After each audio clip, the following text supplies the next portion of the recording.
아버지 하나님, 저희는 자주 잊어버리고 삽니다. 주님이 내 안에 계시고 우리 안에 계시고 여기 계심을 우리는 자주 잊어버리고 삽니다. 하나님께서 오늘 찬양을 통해서 내 안에 계시고 우리 안에 계시고 여기 계신 주님을 다시 기억하게 해주신 걸 감사합니다. 그 주님을 의지하고 그 주님을 바라볼 수 있는 저희들 믿음이 회복되게 해주시기 원합니다. 우리의 생각으로 주님을 의지하는 게 아니라 마음으로 의지하고 싶습니다. 그리고 마음으로 기도하는 이 밤이 되게 하여 주옵소서. 너는 내게 부르짖으라. 내가 내게 응답하겠고 내가 알지 못하는 크고 비밀한 일을 내게 보이리라 말씀하신 것처럼 오늘 밤 기도할 때 하나님 응답하여 주시고 우리가 알지 못하는 크고 비밀한 일을 종들에게 보게 하여 주셔서 하나님의 계시와 인도하심과 하나님의 지식을 따라서 지혜를 따라서 주님과 믿음으로 동행하는 주의 거룩한 백성들 되게 하여 주옵소서. 우리에게 정말 이게 필요합니다. 하나님 응답하시는 이 밤 되게 해주시고 하나님이 계시하시는 이 밤이 되게 하여 주셔서 우리 생각대로 사는 게 아니라 하나님 인도하심을 따라 살아가는 믿음의 종들 되게 도와주옵소서. 예수님의 이름으로 간절히 기도하옵나이다. 아멘. 옆에 계신 분하고 인사하시겠습니다. 크고 비밀한 일을 보게 해주시기 바랍니다 하고 인사하시겠습니다.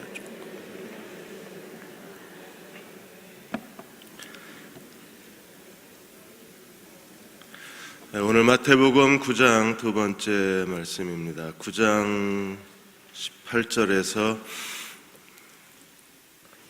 22절까지 보겠습니다. 9장 18절에서 22절 같이 한 목소리로 함께 읽겠습니다. 예수께서 이 말씀을 하실 때 한 관리가 와서 절하며 이르되 내 딸이 방금 죽었사오나 오셔서 그 몸에 손을 얹어 주소서. 그러면 살아나겠나이다 하니 예수께서 일어나 따라가시매 제자들도 가더니 12해 동안이나 혈루증으로 앓는 여자가 예수의 뒤로 와서 그 겉옷가를 만지니 이는 제 마음에 그 겉옷만 만져도 구원을 받겠다 함이라. 예수께서 돌이켜 그를 보시며 이르시되 딸아 안심하라. 내 믿음이 너를 구원하였다 하시니 여자가 그 즉시 구원을 받으니라. 아멘. 6.25 전쟁 기념일이었습니다. KBS에서 조사를 했는데 20대, 30대의 절반이 6.25 전쟁이 언제 일어났는지를 몰랐습니다. 그리고 절반이 안 되는 사람들이 6.25 전쟁에 대해서 관심이 있다고 대답을 했습니다. 어려운 시기를 겪어왔던 50대 이상은 6.25 전쟁이 어떤 전쟁인가를 기억했지만 젊은 사람들은 전혀 관심이 없었어요. 6.25 전쟁에서 무려 400만이 죽었는데도 그리고 그 민족적 비극의 전쟁에 대해서 젊은 사람들은 외면하고 무관심합니다. 6.25 전쟁에 참가했던 윌리엄 스피크먼이라는 분은 그분이 한국의 임진강 전투에 참가했다가 부상을 당해서 본국으로 소환이 됐는데 3개월 만에 다시 전투에 참가를 했어요. 그리고 이번에 자기가 죽으면 한국 땅에 묻히고 싶다고 이야기를 하고 자기가 받은 훈장을 전부 한국에다 바쳤습니다. 프랑스 사람 레옹 베나드라는 분도 그가 죽기 전에 유언을 남겼는데 죽으면 자기 유해를 한국에 묻어달라고 그래서 유엔군 기념공원에 유해가 묻혔어요.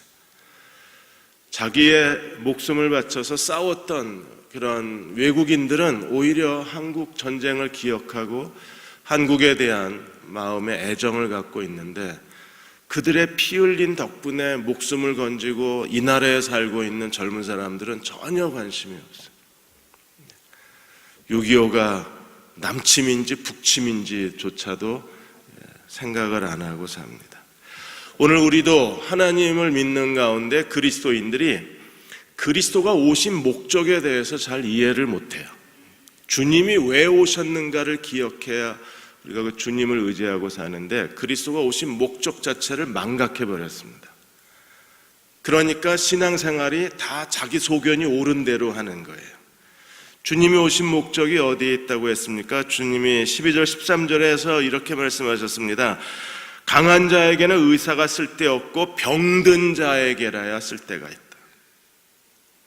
의사는 건강한 사람에게 아무 상관이 없잖아요. 의사는 병든 자에게 필요한 겁니다.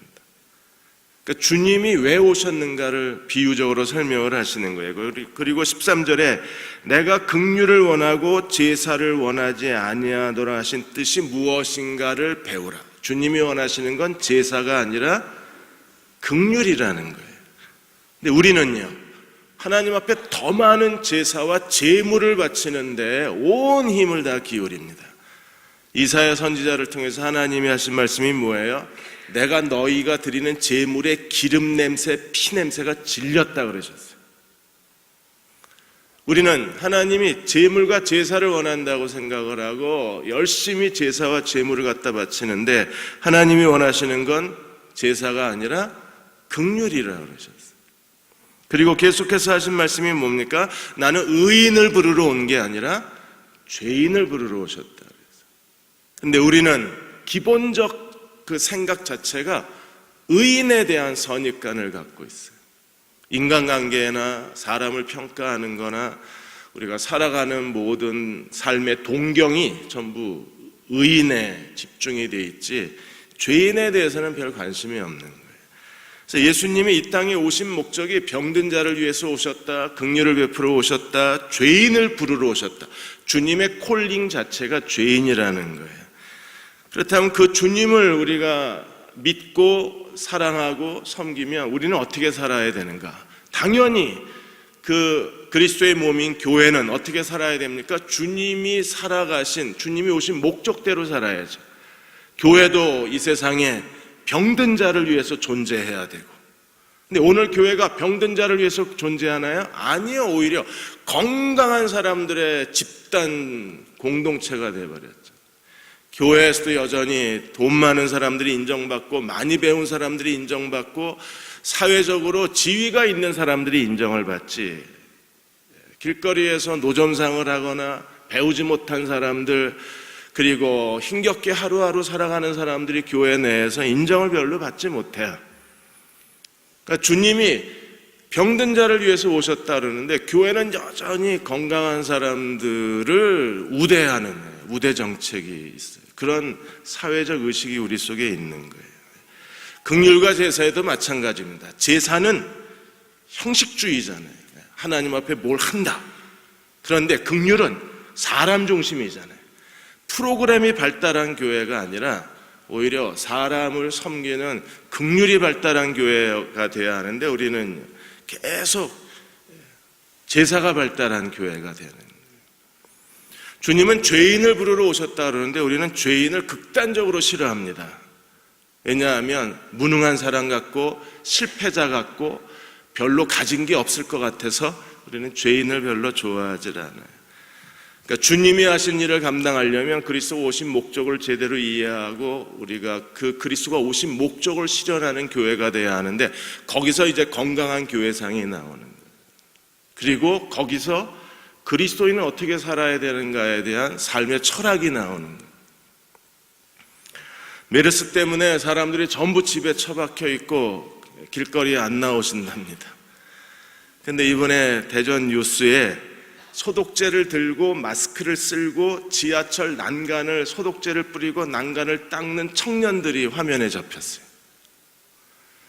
모두가 다 두려워하고 있을 때 뭔가 이 사회에 두려워하고만 있을 게 아니라 이 사회가 건강한 사회가 되게 하기 위해서 사람들이 평안한 그런 자유롭게 거리를 다닐 수 있게 하기 위해서 뭘 해야 되겠다는 생각이 들어서 소독제하고 수건을 들고 마스크를 쓰고 지하철 입구마다 다 닦는 거예요. 또 자원봉사 하시는 분도 많이 계십니다. 모두가 다 두려워하는데 병원에 가서 자원봉사를 하세요. 간호사, 의사가 인력에 한계가 있으니까 그래서 병원에 들어오는 내원 환자들 체온제 주고 그 손 세정제 뿌려주는 분들이 전부 직원이 아니라 자원봉사자들이시더라고요. 경기도 수원에 도립병원이 있습니다. 처음에 이 병원이 그 확진 환자들 격리 병원이 됐을 때 의사, 간호사가 걱정을 했어요. 그리고 공무원들도 걱정했습니다. 주변 주민들이 반발을 할까 봐. 그런데 오히려 주변 주민들이 의료진에 대한 플래카드, 고맙습니다 플래카드를 써놓고 거기 수원 그 의료원 주변에 있는 분들이 자원봉사를 해서 오히려 의사들을 격려하고 거기 오는 환자들을 돕고 굳은 일을 하는 모습이 잡혔어요. 그러니까 그분들은 주님이 이 세상에 오신 목적이 뭔가를 아는 분들인 것 같아요. 그러니까 시선이 다른 데 있는. 오늘 9장 18절에서 마지막 절까지 주님께서 우리에게 그렇다면 주님이 오신 목적이 그렇다면 주님은 어떤 사역을 하셨는가? 오늘 18절에서 마지막 38절까지 주님께서 그 질병을 가진 사람들을 치료하시는데 그 치료의 장면에서 주님이 오신 목적이 아주 분명하고 선명하게 드러나요. 제일 먼저 18절에서 26절까지 오늘 우리가 읽은 본문 것처럼 두 여자 이야기가 나옵니다. 사실 두 여자가 아니죠. 12살 한 소녀하고 그 다음에 12년을 혈루증으로 앓던 한 여자 이야기가 나요.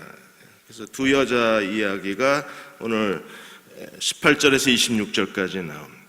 예수님이 세술은 세 부대에 담으라 그랬는데 율법 정통 사회에서 이 어떤 그 규례와 형태가 주님이 하나님 나라를 가지고 오신 주님이 이러한 사람들 12살 죽어가는 여자애 그리고 12년을 혈루증으로 앓던 여자에 대해서 세술을 어떻게 세 부대에 담으시는가를 보여주시는 거예요. 자, 18절에 보시면 회당장이 한 관리가 그랬는데 마가복음 5장 22절이나 누가복음 8장 41절 똑같은 장면을 기록한 다른 복음서에서는 회당장 야이로라고 되어 있습니다. 여러분, 회당장은 유대 공동체의 대표예요. 유대 공동체의 대표는 율법의 대표입니다. 이 사람이 예수께 나와서 도움을 구하는 건 스스로 자기를 생매장시키는 거예요. 왜냐하면 유대 종교 지도자들이 전부 예수께 대해서 적대적인 사회 분위기였기 때문에 자기가 예수를 찾아가서 도움을 구했다는 게 노출이 돼버리면 그대로 유대 사회에서는 이제 회당장 자리도 뺏기고 아마 죽을 때까지 그 사람은 더 이상 이스라엘 종교 지도자가 될 수 없을 거고 어쩌면 그 도시를 떠나서 시골 마을에 들어가서 사람들이 없는 곳에서 남은 여생을 보내야 되는지도 몰라요. 그 정도로 위험한 게 이 회당장 야이로가 자기 신분을 노출하는 게 그 정도로 위험한 거예요. 스스로 자기를 목매다는 거하고 똑같은 겁니다. 그런데 이 회당장으로 하여금 예수께 나와 그 간구하게 만든 결정적인 게 뭐예요? 12살 딸이 죽어가는 겁니다. 그래서 그 예수께 나와서 내 딸이 방금 죽었사오니 지금 죽어가고 있는데 거의 죽었을 거라고 추정을 해요. 죽어가고 있는 모습을 보고 뛰어온 겁니다. 이제 아이가 죽어가요. 아버지가 할 수 있는 일이 아무것도 없어요. 아버지가 할 수 있는 마지막 일은 예수를 찾아가서 도움을 구하는 것밖에 없는 거예요. 그런 절박함이 이 회당장 야이로에게 있었습니다. 이 회당장 야이로는 예수께 대해서 이렇게 말씀합니다. 오셔서 그 몸에 손을 얹어 주소서 그러면 살아나겠나이다. 이게 믿음이잖아요. 손만 얹어 주시면 내 딸은 살아날 수 있습니다.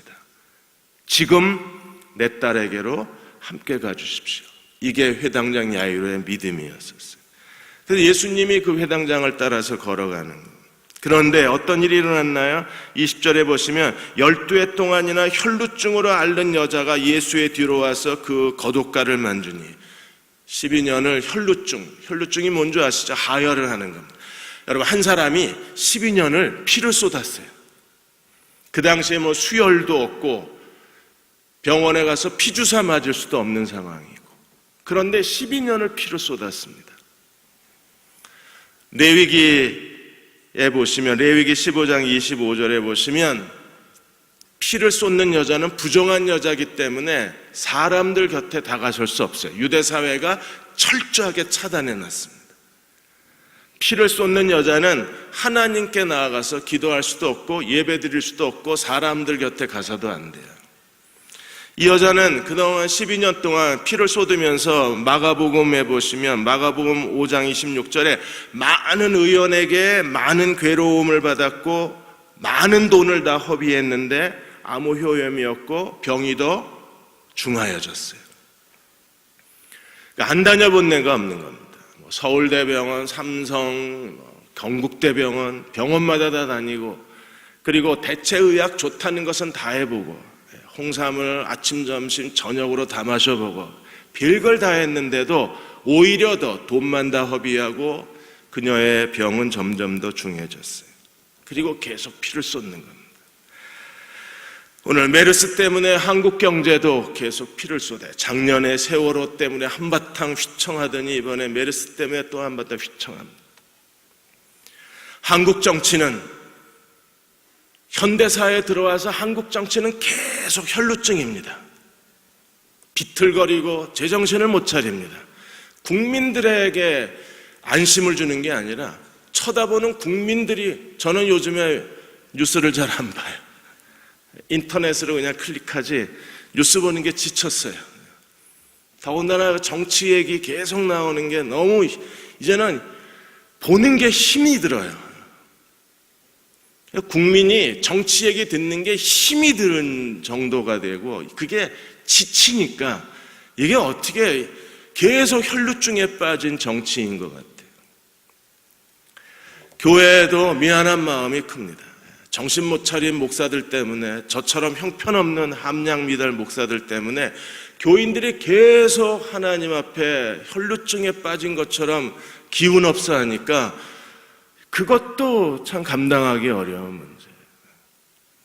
이런 상황에서 그 여자의 유일한 소망은 이제 아무것도 없어요. 의사도 없고 도와줄 의사도 없고 치료해줄 방법도 없고 돈도 없고 죽음만 기다리고 있는 겁니다. 12살 소녀도 죽어가고 있고 벌써 죽었고, 우리가 누가복음이나 마가복음에 보면 가던 중에 사람이 와서 와서 하인이 얘기하잖아요. 아이가 죽었다고.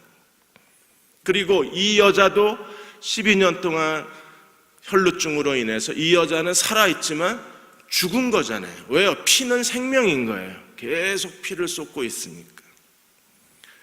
그러니까 죽어가는 여자, 이미 죽어버린 소녀, 우리 주변에 이런 삶에 절망에 있는 사람들이 너무나 많이 있는 겁니다.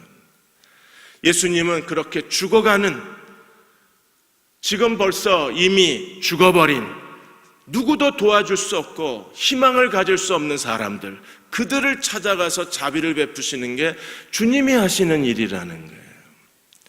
이번에 영화배우 판영진 씨가 자동차에 배기가스 호스를 자기 차에다 집어넣고 스스로 자살을 했습니다.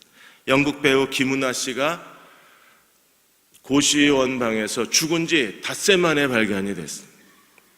이 사람들은요, 한 달 평균 50만 원 미만으로 겨우겨우 살았습니다. 판영진 씨 같은 경우에는 2008년 이후에 단역 배우 하나도 없이 사는 거예요. 지금 국회의원에게 제출된 자료에 의하면 지금 연예인의 67%가 100만 원 미만으로 살아간대요. 그렇게 살아가는 목회자들은 더 많이 있습니다. 그러니까 삶의 막다른 골목에 서서 지금 죽어가는 거예요. 우리 주변에 이렇게 죽어가는 많은 젊은이들이 있고 삶의 희망을 잃어버리고 하루하루 생존하기가 정말 어려운 사람들이 있습니다. 근데 예수께서 이 여자가 예수님의 뒤로 와서 손을 대었을 때 그녀가 어떻게 손을 대었습니까? 21절에 보시면 제 마음에 그 겉옷만 만져도 구원을 받겠다 했어요. 야이로는 뭐라 그랬습니까?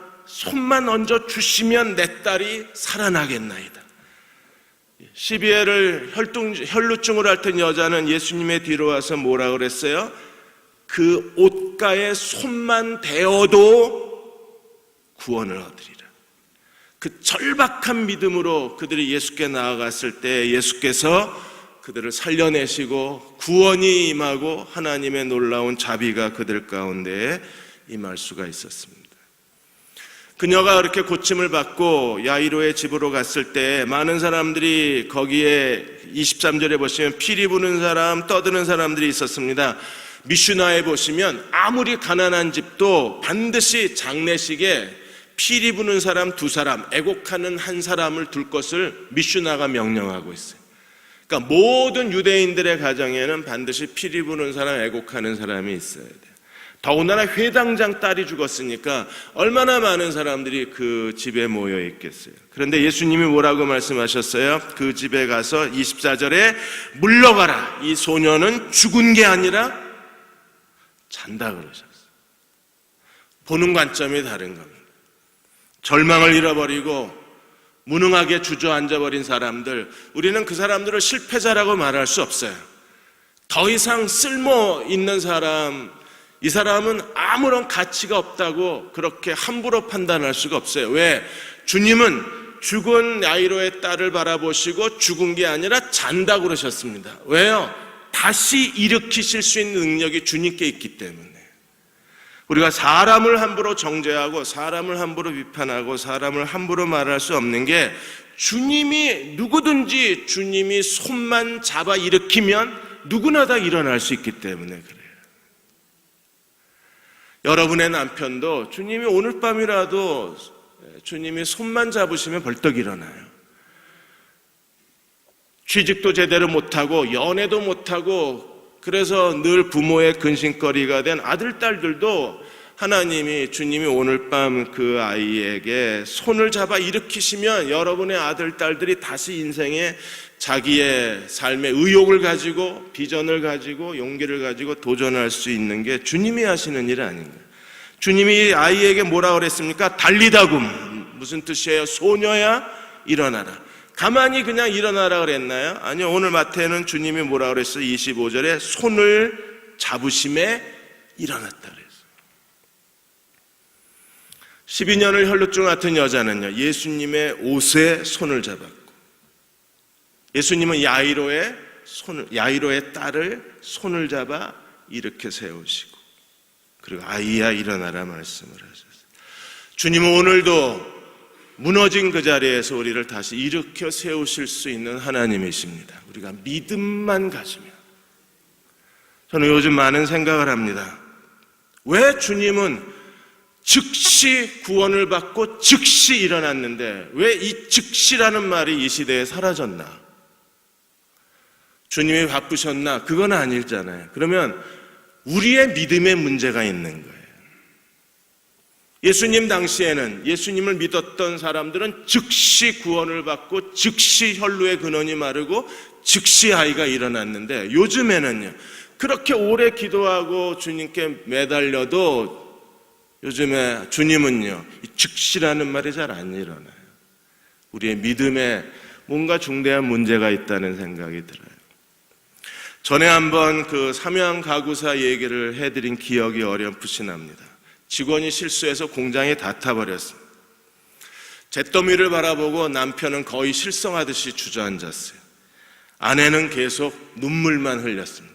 지난 6년 동안 이 부부는 정말 손톱이 다 빠지도록 그렇게 열심히 일을 해서 지금 이 공장과 사업을 일으켜 놓았는데 단 한 번의 직원의 실수로 모든 게 다 잿더미로 바뀌어버린 거예요.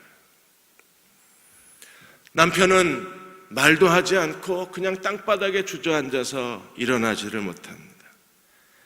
아무것도 없는 거예요. 아내는 더 기가 막혔습니다.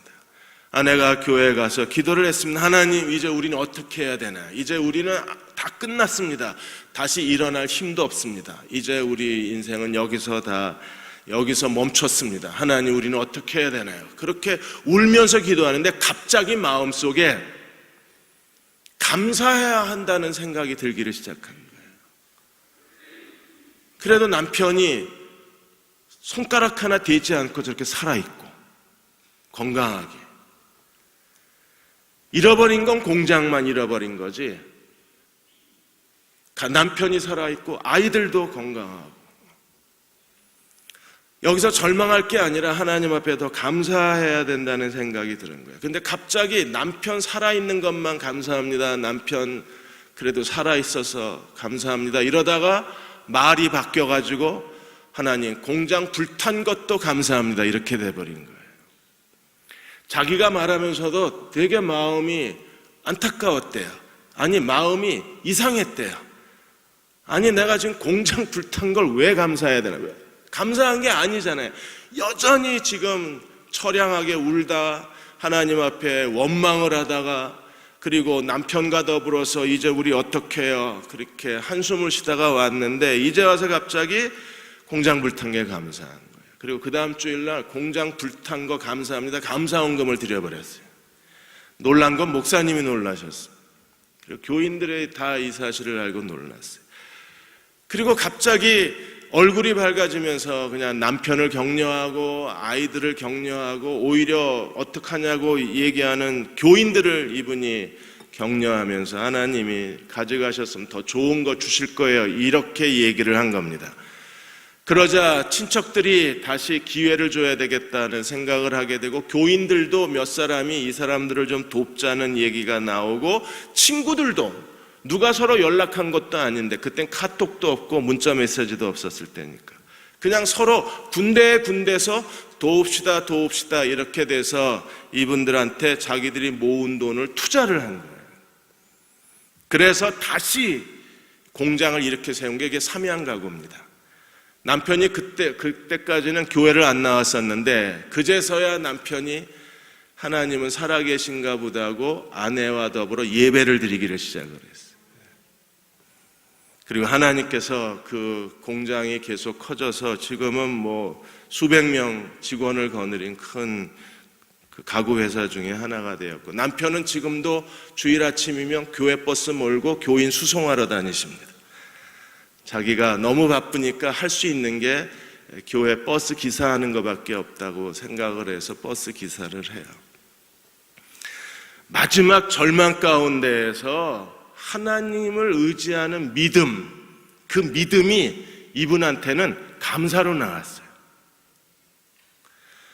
오셔서 손을 얹으시면 살아날 수 있습니다, 아멘.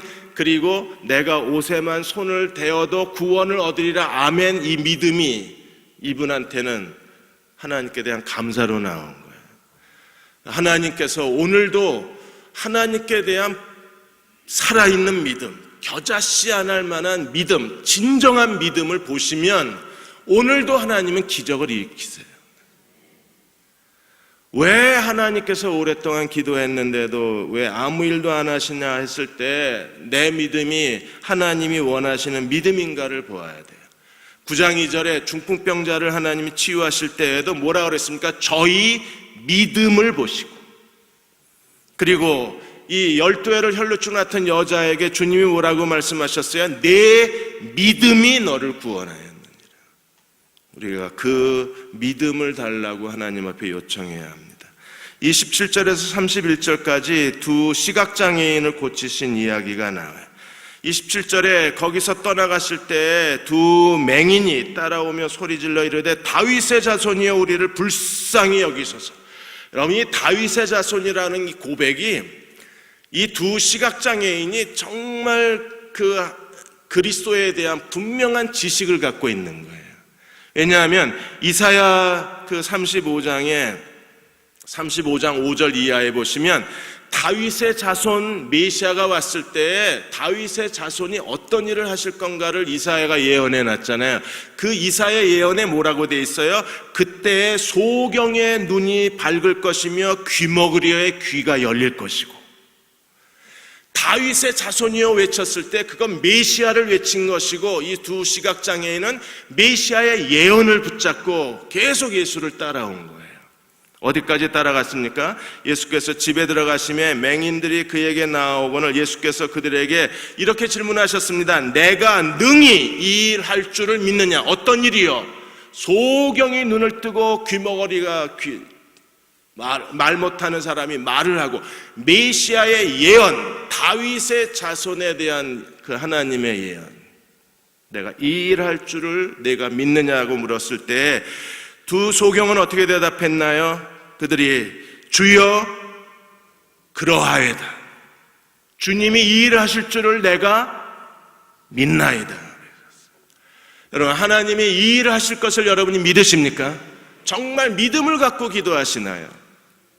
하나님이 이렇게 계속 교회 바깥에서 믿음을 갖지 못하고 방황하고 구원의 자리에 들어오지 못하는 마음이 굳어진 내 남편이 계속 중보기도했을 때 우리는 이 질문을 우리 자신에게 해야 돼요. 내가 능히 이 일할 줄을 믿느냐? 주여 그러하외다. 주님이 이 일을 하실 줄 내가 믿나이다 라고 고백했다면 우리는 끝까지 주님이 그 일을 했을 때까지 우리는 기도하고 기다리고 하나님이 일하실 것을 바라보아야 돼요. 근데 우리는 몇 번 기도하다가 중단하고 하나님의 때를 기다리지 못할 때가 너무 많이 있잖아요. 한 남자가 있었습니다. 아무도 자기를 믿어주지 않았습니다. 있던 직장에서도 잘렸습니다. 사람들이 하지도 않은 일을 모함하고 함정을 파서 자기를 감옥에 집어넣기도 했습니다. 자기를 격려해 주던 어머니마저 돌아가셨습니다. 이제 남은 것은 그에게 아무것도 없었어요. 그는 매일 술로써 자신의 외로움을 달래야 했습니다. 그리고 정말 고민을 했습니다. 죽어야 되는 게 아닌가. 이 남자가 이수신 장군입니다. 명량해전을 승리하기 바로 몇 달 전에 이수신 장군에게 일어난 일이었었어요. 만일에 이수신 장군이 그 절망의 구덩이에서 그냥 주저앉아 버렸다면, 그가 모든 걸 다 포기하고 체념해 버렸다면 명량해전의 승리는 없었고 명량이라는 영화도 나오지 않았을 것이고 우리는 또 하나의 무언하적 즐거움을 잃어버렸을 거예요. 끝까지 가는 게 중요한 겁니다. 왜? 두 시각장애인을 주님이 의도적으로 그들이 따라오게 만들었어요. 그래서 두 맹인이 따라가며, 얼마나 잔인합니까? 주님이 얼마나 무례해요. 그 시각장애인이 건강한 사람도 아닌데 걷기가 제일 불편한 사람들이, 그럼에도 그들이 끝까지 주님이 계신 곳까지 따라갈 때까지 주님이 내버려 두셨습니다. 왜 그러셨어요? 그들이 정말 이 일 할 것을 믿는지를 확인하시는 거예요. 주님만이 자기의 눈을 뜨게 해 주실 수 있다는 걸 믿고 있는지 그 믿음을 확인하신 거 아닐까요?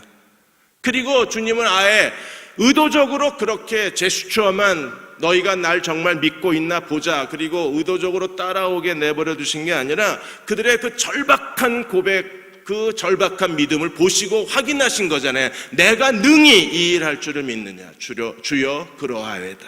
그러자 주님이 어떻게 하셨어요? 그들의 눈을 만지시며 이르되 너희 믿음대로 될지어다. 내 믿음대로 될지어다. 이 헬라어 원문에는요, 내 믿음을 따라갈 거다 이렇게 돼 있어요. 믿음을 따라간다고 돼 있어요. 믿음을 따라간다는 게 무엇입니까? 네가 믿고 기대하는 대로 따라간다는 겁니다. 근데 우리는 기도해 놓고 안 될 거야 라고 기대를 해요. 그리고 실제로 안 됩니다.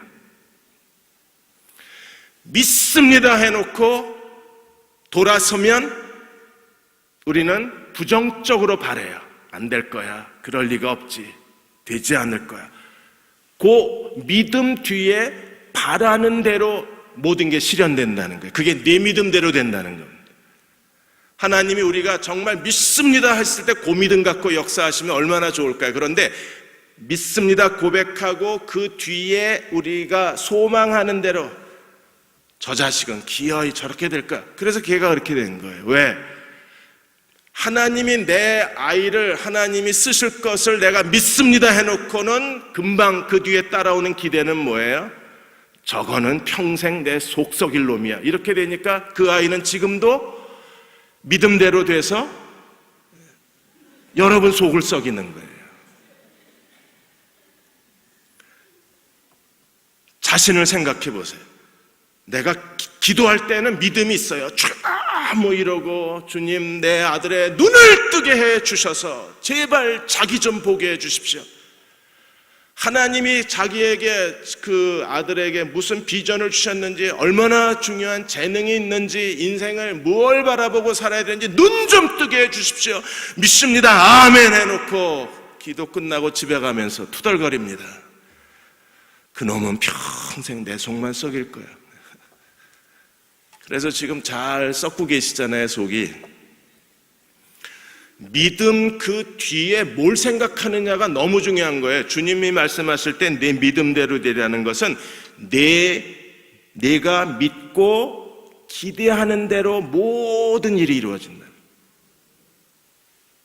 우리는 다 믿음으로 얘기를 합니다. 그런데 마음속으로는 그 뒤에 믿음으로 고백하는 그 뒤가 너무 잘못되어 있어요. 너무 부정적이고 제한적이에요.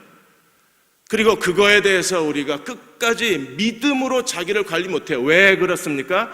혹시 믿음이 잘못될까봐, 내가 믿는다고 얘기했는데 하나님이 실패할까봐 두려운 거예요. 그래서 반드시 단서를 달고 반반을, 기도할 때 믿습니다 하고 기도해야 되는데, 제가 기도해 드려도요 아무 일이 안 일어날 수도 있어요. 이러고 기도합니다. 그러니까 아무 일이 안 일어나요. 제가 그래요.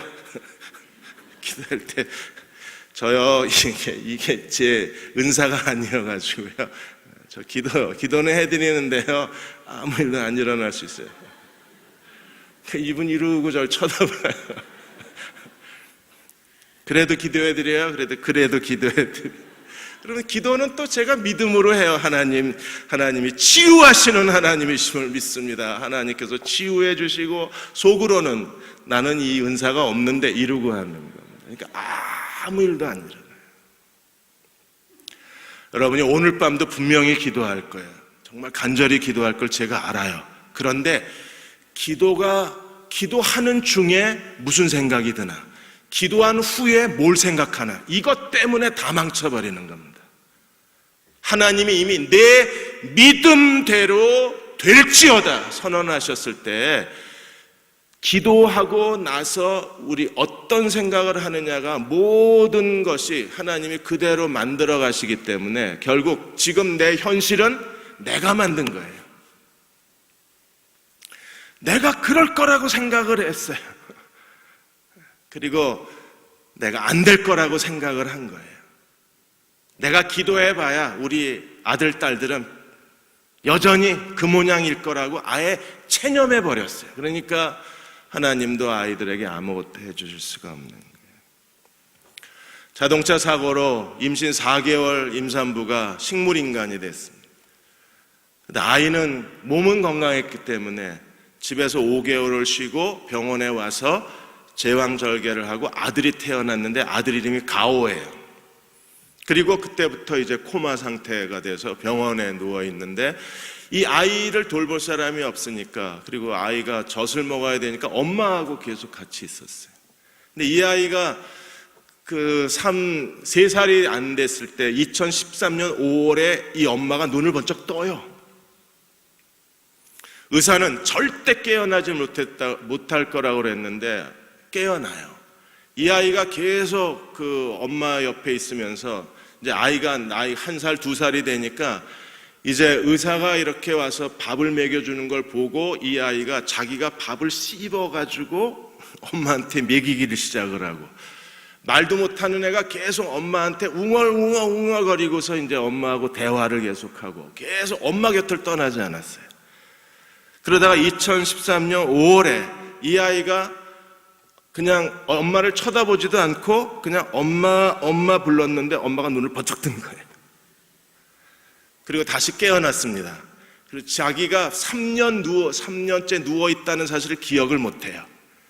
그리고 자기 옆에 있는 아이가 자기 아들이라는 것도 기억을 못해요. 근데 깨어났어요.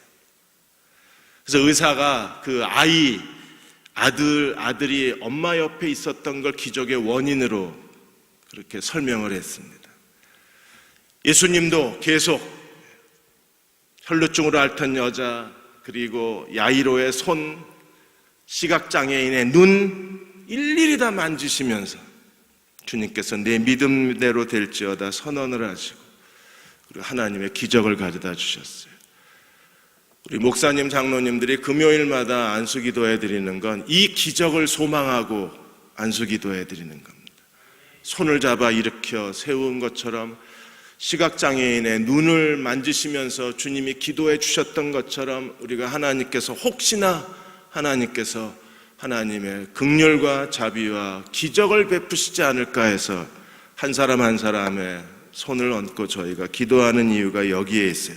왜냐하면 안수기도는 하나님의 권한의 위임이고 안수기도는 하나님의 능력을 나누는 거기 때문에, 그리고 하나님의 축복을 나누는 행위이기 때문에 우리는 그런 믿음을 가지고 매주 금요일마다 여러분을 위해서 기도해 드리는 거예요. 마지막으로 32절 34절에 벙어리 귀신 들린 사람을 고칩니다.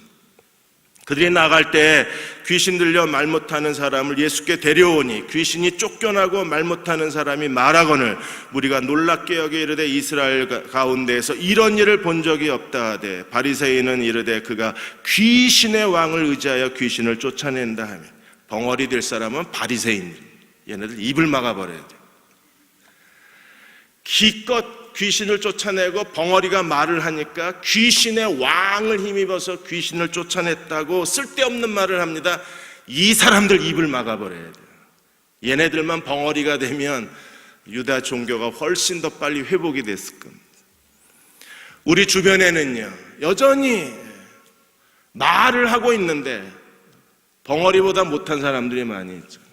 이번에도 메르스 사태로 인해서 괴담이 퍼졌는데, 메르스 괴담에 대해서 하나님의 퀴어 축제, 이 퀴어 퍼레이드에 대한 하나님의 저주의 경고라고 그 글을 써가지고 카톡으로, 페이스북으로 이 글이 계속 확산되어져 갑니다. 여러분, 이 동성애 문제는 전 세계적인 문제고 동성애 문제는 종말의 문제입니다.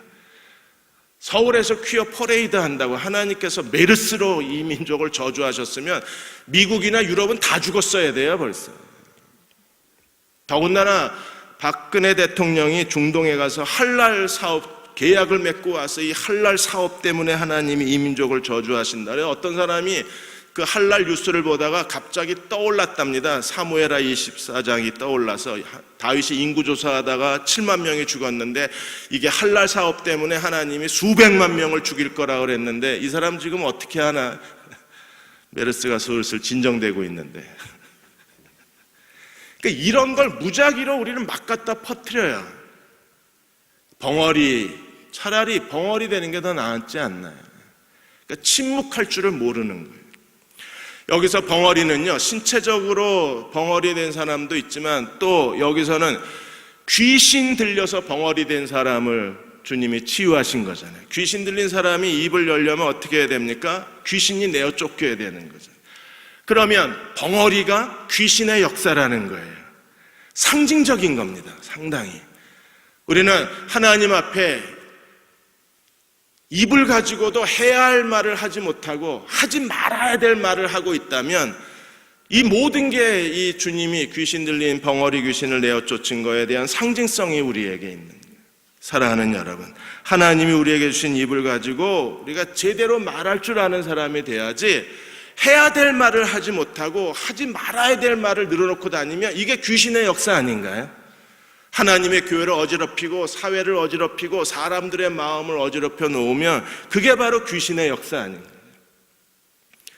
하나님의 뜻대로 하나님이 무엇을 원하시는가를 우리가 알고 그리고 하나님이 우리에게 바라시는 것을 말해야 되는데, 오늘 우리 사회는요, 언어의 단절, 언어의 실종 시대가 돼버린 거예요. 사탄이 지배하고 사탄이 이끌어가는 그 어두운 세상은 사람과 사람 사이의 언어의 실종입니다. 해야 할 말을 할 줄을 몰라요. 부부가 오래되면 서로 사랑한다는 말도 어색해지고 미안하다는 말도 잘 안 해요. 벙어리 현상입니다. 언어의 단절 현상입니다. 우리가 사람 사이에서 서로의 관계를 위해서 용서할 말을 해야 되고, 그리고 서로가 다른 사람을 기쁘게 하기 위해서 친절한 말을 해야 되고, 그리고 사람들이 들어서 기분 나쁜 모든 그 사악한 말들을 버리고 냄새나는 말을 버리고 다른 사람들을 격려하고 용기를 주기 위해서 선한 말을 해야 되는데 우리는 말을 너무나 함부로 해요. 이런 언어가 이렇게 풀린 현상이 그게 벙어리 현상이라고 우리가 신학적으로 얘기를 하는 거예요. 언어의 단절, 언어의 실종, 그로 인하여 인간관계 단절이 오는 거예요. 우리가 하나님 앞에 다시 언어의 회복이 일어나야 하고, 그리고 언어를 통해서 사람들을 기쁘게 할 수 있는 그리스도의 종들이 돼야 돼요. 그래서 성경에 하나님이 우리에게 원하신 게 무엇입니까? 너희가 무릇 더러운 말은 입 밖에도 내지 말고 듣는 자에게 은혜를 끼치고 덕을 세우는데 선한 말을 하라고 우리에게 명령하신 이유가 여기 있어요. 그러니까 선한 말을 할 줄 모르는 건 벙어리 현상이잖아요. 그리고 그 뒤에는 마귀의 음흉한 음모가 있는 거. 그런 것 때문에 인간관계가 깨져가는 거니까 우리는 다른 사람들에게 말로써 사람을 위로할 줄 알고, 말로써 기쁘게 할 줄 알고, 말을 할 때 두 번, 세 번 생각하고 말을 해서 내가 이 말을 하면 저 사람이 기분 나쁘지 않을까, 이것 때문에 그 사람이 상처받지 않을까를 신중하게 생각하고 말을 해야 되는데, 이렇게 신중하게 생각하지 못하고 말하는 건 다 벙어리 현상이라고 그랬어요. 우리가 믿음의 언어의 종들이 되시기를 축원합니다. 그래서 내 믿음대로 될지어다 주님 말씀하신 것처럼 그 믿음의 언어가 되면 얼마나 좋을까요? 9장 35절부터는 10장과 연결해서 다음 주 수요일 날 하려고 합니다. 한 가지를 더 우리가 보면 36절에 무리를 보시고 불쌍히 여기시니 그들이 목자 없는 양과 같이 고생하며 기진한다 그랬어요. 오늘 이 시대가 정말 목자 없는 양 같아요. 한국 정치도 목자 없는 양 같고, 한국의 젊은이들도 정말 목자 없는 양처럼 버림을 받아서 그들의 삶의 고생과 유리밖에 없습니다. 이 고생한다고 하는 헬라어의 단어가 가죽을 벗긴다는 거예요. 20대, 30대 한국의 청년들은 정말 가죽을 산채로 벗기는 고통 가운데 있습니다. 극심한 고통 가운데 있는 거예요. 더군다나 기진하다고 하는 단어의 뜻은 거꾸로 처박혔다는 겁니다. 한국의 젊은이들은 그야말로 거꾸로 처박혀 있는 거잖아요. 이걸 해결해 주는 게 정치여야 하고, 이걸 해결해 줄 수 있는 게 교회여야 하는데, 정치도 무능하고 교회도 무기력하니까 젊은 사람들은 목자 없는 양처럼 고생하고 기진할 수밖에 없는 거예요. 이 시대의 교회도 마찬가지입니다. 목사들이 좀 더 깨어 있어서 더 하나님 앞에 간절히 무릎 꿇고 이 시대의 교회의 죄를 끌어안고 하나님 앞에 회개하고 전심으로 자기를 산재물로 교회를 위해서 바쳐서 뭔가 하나님의 교회의 회복과 새로운 부흥이 일어나도록 목사들이 먼저 하나님 앞에 자기를 드려야 되는데, 저를 포함해서 그러지를 못하는 거예요. 하려고 하는 마음은 가득한데 이게 어디서부터 어떻게 손을 대야 될지를 너무나 막막한 겁니다. 그런데 계속 뉴스에서는 온갖 목사들 뉴스, 이번엔 70대 목사가 무슨 전도한다 그러고 초등학교 10살 된 초등학교 아이한테 무슨 네 안에 악마가 있는데 뭐 하나님이 널 쫓아내신다고 어쩌고 그러고 뺨에 뽀뽀를 해서 성추행 혐의로 1,500만 원 벌금을 받았습니다. 그러니까 이런 뉴스를 들으면요 정말 목회하기가 싫을 정도예요. 도대체 왜 이러나? 도대체 왜, 무슨 정신을 가지고 일어나? 그러니까 교회도 목자 없는 양처럼 버림을 받는 거예요. 한국 사회도 목자 없는 양처럼 정치인들 한다는 게 저렇게 하고 있고, 목자 없는 양처럼 정말 고생하고 기진한 거잖아요. 오늘 우리가 기도할 때 여러분 입이 열려서 하나님이 오늘 우리의 입을 열어주셔서 이제 더 이상 기도의 벙어리가 되지 말고 기도할 줄 아는 기도의 언어의 하나님의 사람이 되셔서 오늘 이 밤에 여러분 전심을 다해서 기도해 주십시오. 그리고 목자 곁으로 돌아갑시다. 우리의 목자는 누구세요? 예수 그리스도 그분이세요. 그분이 우리 곁에 있는 한 우리는 더 이상 고생하거나 유리할 필요가 없어요. 그분이 우리 곁에 있으면 주님이 우리의 눈을 만져주시고 우리의 손을 잡아 일으키시고 손을 잡으시고 우리를 다시 일으켜 세우실 수 있는 분은 주님이십니다. 이 주님께 기도하고 이 밤에 하나님의 능력과 기적을 체험하는 저와 여러분 되시기를 주의 이름으로 축원합니다. 기도하겠습니다.